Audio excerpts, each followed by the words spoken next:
Hello students, welcome to minute of classes. और आज की क्लास में स्टार्ट करने वाले कक्षा 10वीं का विषय विज्ञान और प्रौद्योगिकी भाग 1 पाठ 9वां। पाठ का नाम है अंतरिक्ष अभियान स्पेस मिशन। स्टूडेंट्स, इस पाठ पर ऑलरेडी मैंने एक वीडियो बना के रखा हुआ है। यदि आप लोग ने उस वीडियो को नहीं देखा है तो प्लीज़ उस वीडियो को पहले देख लीजिएगा, ताकि आपको मालूम पड़ जाए कि हम लोग अंतरिक्ष अभियान करने का मकसद क्या है और अंतरिक्ष अभियान करते क्यों हैं। और साथ ही साथ बहुत सारे प्रश्नों के उत्तर उस वीडियो लेक्चर में मैंने बताया हुआ है। ठीक है, यदि आप लोगों ने इस वीडियो को नहीं देखा तो प्लीज़ इस वीडियो के डिस्क्रिप्शन में उसकी लिंक मिल जाएगी, या तो आप प्लेलिस्ट में जाके उन सभी वीडियोस को देख सकते हो। तो स्टूडेंट्स, आज का जो हमारा टॉपिक है वो है कृत्रिम उपग्रह। तो आज के टॉपिक हम लोग समझेंगे कृत्रिम उपग्रह क्या होता है, साथ ही साथ समझेंगे कौन कौन कितने प्रकार के कृत्रिम उपग्रह होते हैं, और जो कृत्रिम उपग्रह होती हैं पृथ्वी के बाहर सतह पर कौन कौन से कक्षाओं में स्थापित की जाती है, उन कक्षाओं में स्थापित करने का उद्देश्य क्या होता है। तो इन सभी चीज़ों के बारे में हम लोग डिटेल में अध्ययन करने वाले हैं। यदि आप लोग ने हमारे चैनल को अभी तक सब्सक्राइब नहीं किया है तो प्लीज़ चैनल को सब्सक्राइब कर दीजिए, क्योंकि इसी तरह के इन्फॉर्मेटिव वीडियोज़ आपको इस चैनल पर मिलती रहेगी। और वीडियो अगर आपको पसंद आएगा तो वीडियो को लाइक ज़रूर कीजिएगा। तो चलिए वीडियो को स्टार्ट करते हैं। तो पहले टॉपिक हमारा है कृत्रिम उपग्रह। कृत्रिम उपग्रह किसे कहा जाता है? पृथ्वी हो या कोई भी अन्य खगोलीय पिंड हो, उसके चारों तरफ मानव निर्मित यंत्र अगर कोई परिक्रमा कर रहा है, मानव निर्मित यंत्र कोई क्या कर रहा है, परिभ्रमण कर रहा है, तो उसे हम लोग क्या बोलेंगे? कृत्रिम उपग्रह बोलेंगे। ये जो कृत्रिम उपग्रह होते हैं वो मानव द्वारा बनाए जाते हैं। किसके लिए? मानव के विकास और वृद्धि के लिए, और साथ ही साथ अंतरिक्ष में अलग अलग घटकों की जानकारी प्राप्त करने के लिए बनाए जाते हैं। ये कृत्रिम उपग्रहों की जो रचना होती है वो अलग अलग उद्देश्य के हिसाब से अलग अलग रचना उनकी होती है। ठीक है, उसके ऊपर इस तरह के पैनल लगाए होते हैं। ये पैनल जो होते हैं ये सूर्य प्रकाश का उपयोग करके अपने आप को क्या करते हैं? ऊर्जा की आपूर्ति करते रहते हैं। ठीक है ना। और इस तरह से पैनल, सौर पैनल क्या करेगा? सूर्य प्रकाश से ऊर्जा लेगा, और जो भी इस उपग्रह को, कृत्रिम उपग्रह को जितनी भी ऊर्जा चाहिए ये ऊर्जा उनसे मिल जाएगी। ठीक है ना। तो ये पृथ्वी के अलग अलग कक्षाओं, पृथ्वी की सतह के ऊपर अलग अलग कक्षाओं में क्या करते हैं? लोग परिभ्रमण करते हैं। और यहाँ पर एक संदेश संग्राहक रहेगा, यहाँ पर देख सकते हो आप लोग, संदेश संग्राहक। ये क्या करेगा? अलग अलग जानकारियों को इकट्ठा करने काम करेगा। और जो संदेश प्रसारक रहेगा, यहाँ पर एक रहेगा संदेश प्रसारक, वो संदेश प्रसारक क्या करेगा? वो जानकारी को पृथ्वी तक भेजेगा। तो संदेश संग्राहक क्या करता है? जानकारी को ग्रहण करता है, और संदेश संग्राहक प्रसारक क्या करेगा? वो संदेश को भेजने का काम करेगा। ठीक है, इतना समझ में आ गया। तो ये अलग अलग तरह के कृत्रिम उपग्रह अंतरिक्ष में पृथ्वी की सतह के बाहर छोड़े गए हैं, मानव के वृद्धि और विकास के लिए और तरक्की के लिए आप बोल सकते हो, या तो अलग अलग अंतरिक्ष के अलग अलग जानकारियों को प्राप्त करने के लिए इनका इस्तेमाल किया जाता है। फ्रेंड्स, प्राकृतिक उपग्रह अर्थात पृथ्वी या किसी ग्रह के चारों ओर नियमित कक्षा में परिक्रमण करने वाले खगोलीय पिंड प्राकृतिक उपग्रह किसे कहते हैं? ठीक है ना। कोई भी ग्रह है या पृथ्वी है, उसके चारों ओर एक नियमित कक्षा में परिक्रमा करने वाले खगोलीय पिंड को हम लोग क्या बोलेंगे? प्राकृतिक उपग्रह। प्राकृतिक उपग्रह मतलब ऐसा उपग्रह जिसको मानव नहीं बनाया, जो प्रकृति ने बनाया हुआ है। जैसे अगर बात करें चंद्रमा, तो चंद्रमा पृथ्वी का क्या है? प्राकृतिक उपग्रह है। मानव ने चंद्रमा को नहीं बनाया, चंद्रमा ऑलरेडी बना हुआ है। तो कृत्रिम उपग्रह के बारे में हम लोग सीखने वाले हैं यहाँ पर। चंद्रमा ये पृथ्वी का अकेला प्राकृतिक उपग्रह है। ऐसे देखा जाए तो अलग अलग ग्रहों के अलग अलग उपग्रह है। मैंने इसके पिछले वाले वीडियोज़ के अंदर बताया हुआ है कि कितने उपग्रह हैं। ठीक है ना, अलग अलग ग्रहों के अलग अलग प्रकार के उपग्रह बताए हुए हैं। जिसे मैंने बताया था कि आपको गुरु ग्रह के कितने 69 उपग्रह हैं। ठीक है ना। मंगल के 2 उपग्रह हैं। सौरमंडल के अन्य कुछ ग्रहों को एक से अधिक ग्रह, ऐसे बहुत सारे ग्रह हैं जिनके पास एक से ज़्यादा ग्रह है। पिछली वीडियो में मैंने बताया हुआ है। प्राकृतिक उपग्रह की तरह कोई मानव निर्मित यंत्र पृथ्वी या किसी ग्रह के चारों ओर नियमित कक्षा में परिक्रमा करता हो तो उसे कृत्रिम उपग्रह कहेंगे। जिस तरह से प्राकृतिक उपग्रह होते हैं उसी तरह से मानव निर्मित अगर कोई यंत्र पृथ्वी के चारों ओर नियमित कक्षा में क्या करता हो? परिक्रमा करता हो, तो इसे हम लोग क्या बोलेंगे? कृत्रिम उपग्रह बोलेंगे। प्रथम कृत्रिम उपग्रह स्पुतनिक था, जिसको रशिया ने बनाया था 1957 में। जो 1957 में रशिया ने भेजा था अंतरिक्ष के अंदर पहला उपग्रह स्पुतनिक। आज ऐसे हजारों उपग्रह पृथ्वी के चारों ओर परिभ्रमण कर रहे, ऐसे हजारों उपग्रह पृथ्वी के चारों ओर परिभ्रमण कर रहे। जैसे भारत का सबसे पहला कृत्रिम उपग्रह क्या था, उसको आप लोग कमेंट सेक्शन में कमेंट करके हम लोग बता देंगे। उपग्रह सौर ऊर्जा का उपयोग करते हैं। देखा ना, वहाँ पर पैनल लगे हुए थे, सौर पैनल। तो सौर ऊर्जा का उपयोग करेंगे और कार्य करते हैं। ठीक है ना। तरफ पंखों और सौर पैनल लगे होते हैं। पृथ्वी से आने वाले संदेश को ग्रहण करने के लिए और संदेश को भेजने के लिए इसमें उपकरण लगे रहते हैं। पृथ्वी से आने वाले संदेश को ग्रहण करने के लिए एक संग्राहक होता है। क्या होता है? संदेश संग्राहक होता है। और जो भी जानकारी पृथ्वी को भेजनी है उसके लिए होता है संदेश प्रसारक। ये दो उपकरण लगाए जाते हैं, यहाँ पर लिखा नहीं है। प्रत्येक उपग्रह में उनके कार्य के अनुसार लगने वाले उपकरण अलग अलग होते हैं। हर एक उपग्रह को एक विशिष्ट कार्य के लिए अंतरिक्ष में भेजा जाता है, ठीक है ना। तो उसके हिसाब से अलग अलग उसके अंदर उपकरण लगाए जाते हैं। पृथ्वी से उपग्रह की ओर जाने वाले उपग्रह से पृथ्वी पर भ्रमण ध्वनि टावर इत्यादि की ओर आने वाले संदेश दर्शाए गए हैं। विविध प्रकार के कार्य करने के लिए उपग्रह अंतरिक्ष में भेजे जाते हैं, अलग अलग कार्य करने के लिए। जैसे मौसम विभाग जानकारी प्राप्त करने के लिए, या अंतरिक्ष में अलग अलग घटनाओं के बारे में जानकारी प्राप्त करने के लिए, और प्राकृतिक आपदाओं से संबंधित जानकारी प्राप्त करने के लिए। ऐसे बहुत सैकड़ों हजारों कार्य के लिए अंतरिक्ष में उपग्रह भेजे जाते हैं। उनके कार्य के अनुसार उनका वर्गीकरण निम्न प्रकार से किया जाता है। अलग अलग प्रकार से उनका वर्गीकरण किया गया है। चलिए देख लेते हैं अलग अलग प्रकार कौन से हैं। यहाँ पर कुछ उपग्रह के प्रकार दिए, उनका कार्य दिया है, और भारत में उपग्रह मालिकाओं की ओर प्रक्षेपकों के नाम, ठीक है ना। कौन कौन से प्रक्षेपक मतलब यहाँ पर याद रखिएगा रॉकेट। किसकी बात हो रही है यहाँ पर? क्योंकि प्रक्षेपक एक हिंदी वर्ड है तो बहुत लोगों को मालूम नहीं होता है, तो उसको रॉकेट नाम याद रखिएगा। रॉकेट आप सभी को मालूम होगा। मौसम उपग्रह ये क्या करेगा? मौसम का अभ्यास और मौसम का अनुमान दर्शाएगा। जो मौसम उपग्रह रहेगा वो मौसम संबंधी जानकारी आपको देगा, जिसके लिए इनसेट और जीसेट या GSLV, इसका फुल फॉर्म आप लोग मुझे कमेंट सेक्शन में कमेंट करके बता देंगे। ये प्रक्षेपक है जिनका इस्तेमाल इस उपग्रह को भेजने के लिए किया जाता है, ठीक है ना। रॉकेट की मदद से उपग्रह को अंतरिक्ष में छोड़ा जाता है। अगर रॉकेट नहीं रहेगा तो जो उपग्रह है आपका वो अंतरिक्ष में नहीं जा पाएगा, ठीक है ना। चलिए, संचार उपग्रह विश्व के अलग अलग प्रदेशों में विशिष्ट लहरों द्वारा संपर्क स्थापित करना।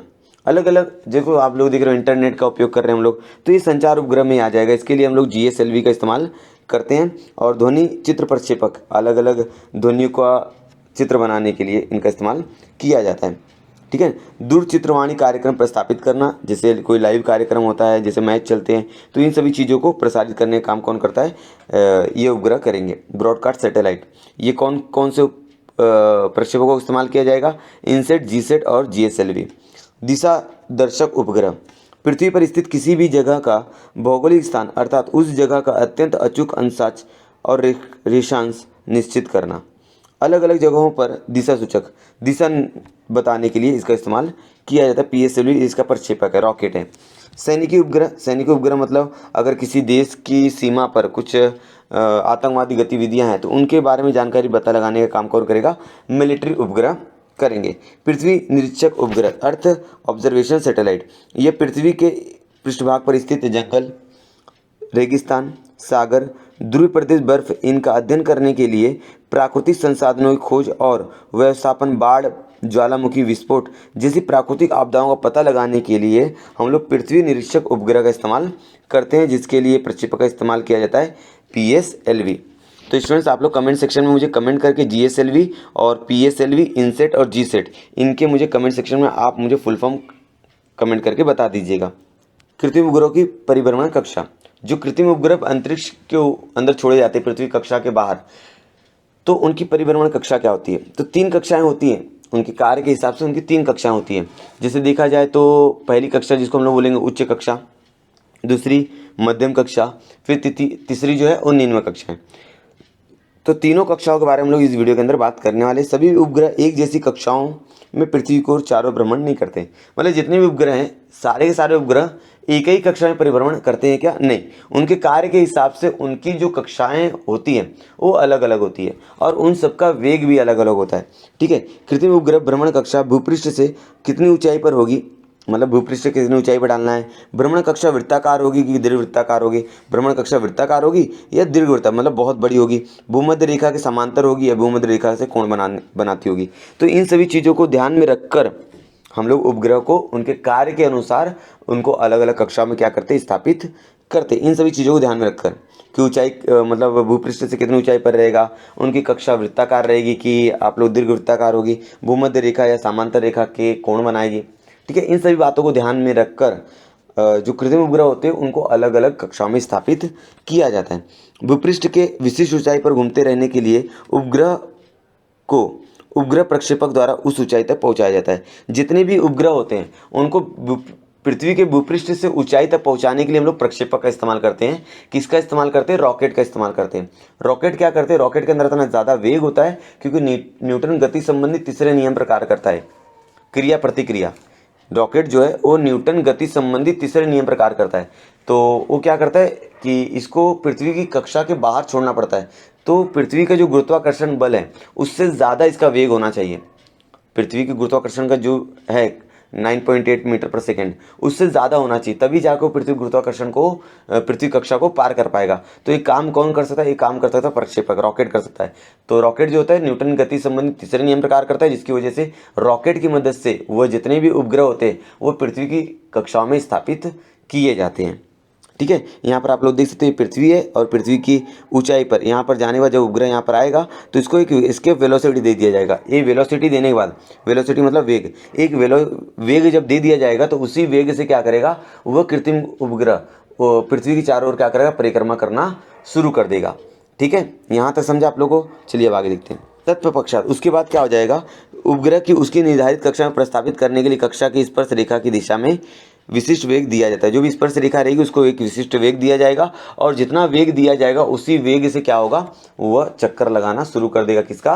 पृथ्वी का। तो अलग अलग जो हम लोग बोल सकते हैं कि अलग अलग कक्षाओं में अलग अलग उपग्रहों का जो वेग होता है वो अलग अलग होता है। कोई 24 घंटे में चक्कर पूरा करता है, कोई 2 से 24 घंटे में चक्कर पूरा करता है, और बहुत सारे तो ऐसे उपग्रह होते हैं कृत्रिम उपग्रह जो 90 मिनट के अंदर ही पूरा चक्कर पूरा कर लेते हैं। तो उनके कार्य के हिसाब से उनके वेग अलग अलग होता है। यह वेग प्राप्त होते ही उपग्रह पृथ्वी की चारों परिक्रमा करने लग जाते हैं। जैसे उस कृत्रिम उपग्रह को वेग मिलेगा, एस्केप वेलोसिटी मिलेगा, तो वो क्या करेगा? पृथ्वी की परिक्रमा करना शुरू कर देगा। यह वेग सूत्र का निम्न के अनुसार बता सकते हैं। आगे मैंने बहुत सूत्र बताया हुआ है, उस सूत्र के हिसाब से हम लोग बता सकते हैं कि उसको कितना वेग दिया जाता है। जिससे मान लीजिए कोई उपग्रह जिसका द्रव्यमान कितना m है और केंद्र से r से ऊंचाई पर जाता है, तो उसका vc कितना होगा?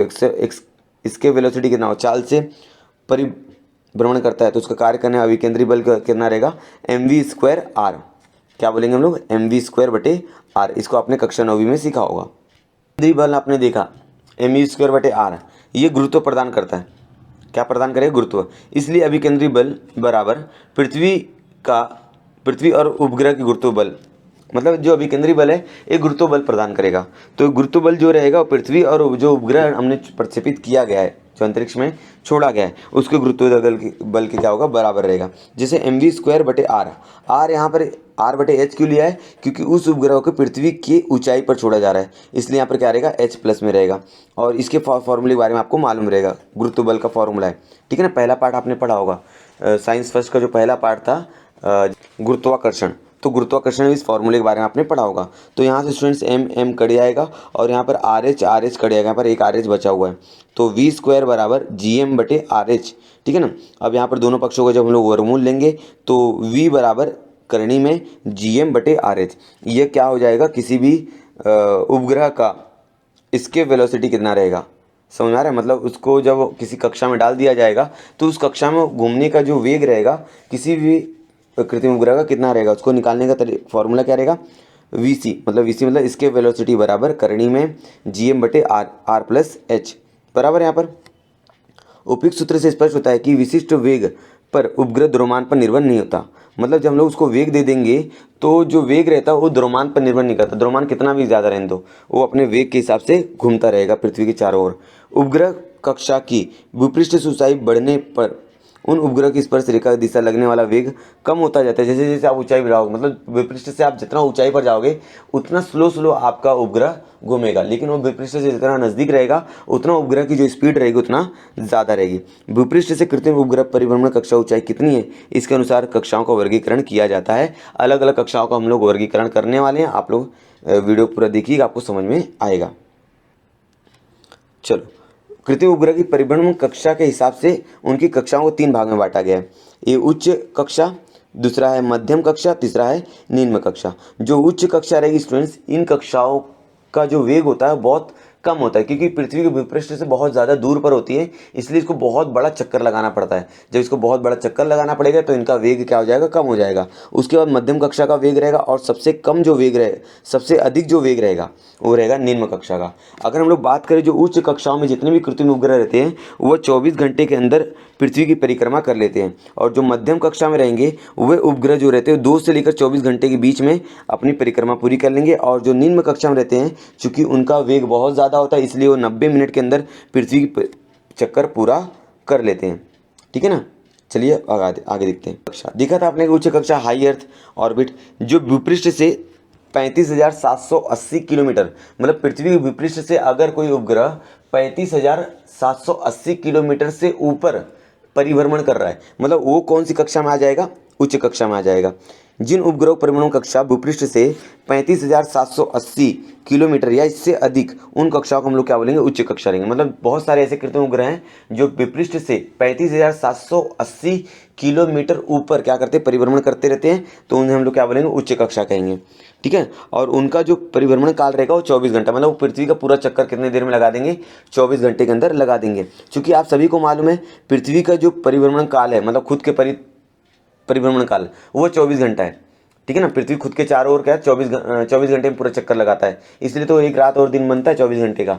ठीक है, उसी वेग से जो उच्च कक्षा में जितने भी आप लोग बोल सकते हैं जितने भी उपग्रह होते हैं, उनकी स्पीड जो होती है पृथ्वी की स्पीड के बराबर होती है। इसलिए इन सभी ग्रहों को हम लोग क्या बोलते हैं कि भूस्थिर उपग्रह, क्योंकि वो पृथ्वी की स्पीड के साथ, मतलब जो स्पीड से, जो वेग से पृथ्वी अपने चारों ओर घूमेगा, उसी वेग से ये जो उच्च कक्षा वाले जितने भी कृत्रिम उपग्रह उसी वेग से घूमते रहेंगे। इसका लाभ क्या होगा, क्योंकि ये जो उपग्रह होते हैं, ये जो कृत्रिम उपग्रह होते हैं, वो जलवायु संबंधित और जो लाइव चीज़ें चलती रहती हैं उनके बारे में जानकारी देने का कार्य करते हैं। ठीक है ना, हमें मालूम है कि पृथ्वी स्वयं के अक्ष का एक चक्कर पूर्ण करने के लिए 24 घंटा लगता है।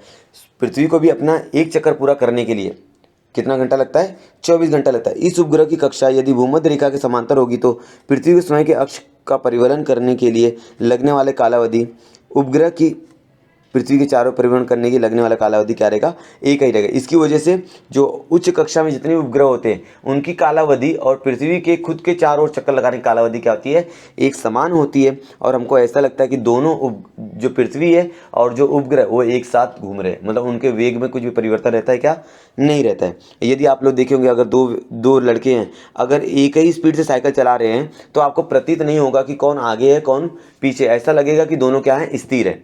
समझा, अब आगे। इसलिए ऐसे उपग्रह को भूस्थिर उपग्रह कहते हैं, क्योंकि वो पृथ्वी की स्पीड के साथ घूमते रहते हैं, इसलिए दोनों का जो वेग रहता है वो समान रहता है, और इसको हम लोग बोले जियो सिंक्रोनस सैटेलाइट ऐसे कहते हैं। ऐसे उपग्रह भूस्थिर होने के कारण पृथ्वी के एक ही भाग का सतत निरीक्षण कर सकते हैं, मतलब पृथ्वी किसी एक भाग का वो लोग सतत निरीक्षण करते रहते हैं, और जिसको हम लोग क्या बोल सकते हैं, मौसम विज्ञान या दूरध्वनि, दूरचित्रीकरण और आकाशवाणी, ये जो होते हैं हमको इन सभी चीज़ों के बारे में जानकारी देने का कार्य करते हैं जो उच्च कक्षा में जितने भी उपग्रह रहते हैं। समझ में आ गया आप लोगों को, तो उच्च कक्षा में रहने वाले उपग्रहों का कार्य आपको समझा होगा। चलिए अब आगे देखते। अगला है मध्यम कक्षा, मीडियम अर्थ ऑर्बिट। इनकी जो ऊंचाई रहती है भूपृष्ठ से 2000 किलोमीटर से लेकर 35,780 किलोमीटर के बीच में अगर कोई कृत्रिम उपग्रह है, मतलब उसको हम लोग क्या बोलेंगे, मध्यम कक्षा का उपग्रह। ठीक है ना, उसको हम लोग क्या बोलेंगे, मध्यम कक्षा बोलेंगे। भूस्थिर उपग्रह भूमध्य रेखा के बिल्कुल ऊपर, मतलब जो भूस्थिर उपग्रह होते हैं वो भूमध्य रेखा के बिल्कुल ऊपर परिभ्रमण करते हैं। ठीक है, अतः उत्तर दक्षिण प्रदेशों का अभ्यास नहीं कर सकते, क्योंकि वो एक ही जगह रुके होते हैं। ऐसा प्रतीत होता है कि वो दोनों एक ही जगह रुके हुए, क्योंकि पृथ्वी की स्पीड और वो जो उपग्रह है उसकी स्पीड क्या होती है, सेम होती है। तो ऐसा लगता है वो उपग्रह क्या हो, रुके हुए हैं, जिसकी वजह से उत्तरी और दक्षिणी ध्रुवों के बारे में जानकारी हम लोग नहीं प्राप्त कर सकते, जो उपग्रह उच्च कक्षा में पाए जाते हैं। इसके लिए ध्रुवीय प्रदेशों पर से जाने वाली दीर्घवृत्ताकार मध्यम कक्षा का उपयोग में लाई जाती है। इन कक्षाओं को ध्रुवीय कक्षा कहते हैं, मतलब इनको क्या कहा जाएगा, ध्रुवीय कक्षा कहा जाएगा। मतलब जो मध्यम कक्षा में कृत्रिम उपग्रह होते हैं वो ध्रुवीय कक्षा में क्या करते हैं, परिभ्रमण करते रहते हैं, क्योंकि उनको वे जो कृत्रिम उपग्रह हैं वो ध्रुव के बारे में जानकारी देंगे, उत्तरी ध्रुव और दक्षिणी ध्रुव के बारे में आपको जानकारी देते रहेंगे। और उनका जो परिक्रमा का काल है, मतलब एक परिक्रमा करने के लिए उनको 2 से लेकर 24 घंटे का समय लगता है। पृथ्वी परिक्रमा करने के लिए कोई इतनी स्पीड में होते हैं कि 2 घंटे में परिक्रमा कर लेते, कोई 24 घंटे के अंदर पूरी परिक्रमा कर लेंगे। कुछ भूपृष्ठ लगातार लगभग 20,200 किलोमीटर ऊंचाई वृत्ताकार अक्ष में भ्रमण करते हैं। दिशा दर्शक उपग्रह इन कक्षाओं को भ्रमण करते हैं। जो भी दिशा दर्शक उपग्रह होते हैं वह मध्यम कक्षा में क्या करते रहते हैं, परिभ्रमण करते रहते हैं। अब आगे कक्षा देते हैं निम्न कक्षा। इस कक्षा में जितनी भी उपग्रह रहेंगे, जितनी भी कृत्रिम उपग्रह रहेंगी, उनका जो वेग रहेगा, उनकी जो स्पीड रहेगी वो बहुत ज़्यादा रहेगी और ये पृथ्वी के बहुत नज़दीक रहेंगे। अर्थात हम लोग बोल सकते हैं 180 किलोमीटर से लेकर 2000 किलोमीटर के बीच में, मतलब 180 किलोमीटर से लेके 2000 किलोमीटर के बीच में अगर कोई उपग्रह पाया जाता है तो उसे हम लोग क्या बोलेंगे, निम्न कक्षा का उपग्रह है। ठीक है ना, उसको निम्न कक्षा कहेंगे। वैज्ञानिक प्रयोगों के लिए, मौसम के अध्ययन के लिए, वैज्ञानिक प्रयोग के लिए और मौसम की जानकारी, क्योंकि मौसम निरंतर क्या होता है, बदली होते रहता है। ठीक है ना, तो और वैज्ञानिक प्रयोग के लिए ये उपग्रह इस्तेमाल किए जाते हैं। इन कक्षाओं में उन उपग्रहों को डाल दिया जाता है। मतलब ऐसे उपग्रह जो वैज्ञानिक प्रयोग के लिए इस्तेमाल किए जाते हैं और मौसम के अध्ययन के लिए इस्तेमाल किए जाते हैं। ठीक है ना, मौसम के अध्ययन के लिए, तो ऐसे उपग्रहों को निम्न कक्षा में प्रस्थापित किया जाता है। उन कक्षाओं की ऊंचाई के अनुसार लगभग 90 मिनट उनका परिभ्रमण पूर्ण हो जाता है। 90 मिनट के अंदर वो पूरा चक्कर, पृथ्वी का पूरा चक्कर लगा लेंगे, इतनी ज़्यादा स्पीड उनकी होती है। जैसे अंतर्राष्ट्रीय अवकाश स्थानक इंटरनेशनल स्पेस स्टेशन जो अंतरिक्ष में बनाया गया है, जिसको अमेरिका ने बनाया है। ठीक है ना, बहुत सारी चीज़ें होती हैं जो कृत्रिम उपग्रह ऊपर जाने के बाद ख़राब हो जाते हैं, तो वहाँ पर एक अंतर्राष्ट्रीय अवकाश स्थानक है, इंटरनेशनल स्पेस स्टेशन है, वहाँ पर उनकी मरम्मत हो जाती है। ठीक है, हबल दूरबीन ये इसी प्रकार की कक्षाओं में परिभ्रमण करते रहते हैं। जो हबल दूरबीन हो गया या अंतर्राष्ट्रीय अवकाश स्टेशन हो गए, ये क्या करते हैं, उन्हीं कक्षाओं में परिभ्रमण करेंगे। कौन सी कक्षा में, निम्न कक्षा में। ठीक है ना, तो इंटरनेशनल स्पेस स्टेशन के बारे में आपको जानकारी मालूम हो गई और साथ ही साथ आपने देखा कि कृत्रिम उपग्रह क्या होता है। वीडियो लेक्चर में इतने ही सीखने वाले हम लोग। आज की वीडियो लेक्चर में क्या सीखा हमने, कृत्रिम उपग्रह क्या होता है, कृत्रिम उपग्रह के अलग अलग प्रकार समझे, मौसम उपग्रह, संचार उपग्रह, ध्वनि चित्र प्रक्षेपक उपग्रह, और उसके बाद हमने देखा कि जो कृत्रिम उपग्रह होती है उनकी परिभ्रमण कक्षाएं 3 प्रकार से पाई जाती है, उच्च कक्षा, मध्यम कक्षा और निम्न कक्षा। इन कक्षाओं को उनके मतलब जो कृत्रिम उपग्रह होते हैं उनके कार्य के हिसाब से उनकी ऊंचाई निर्धारित की जाती है।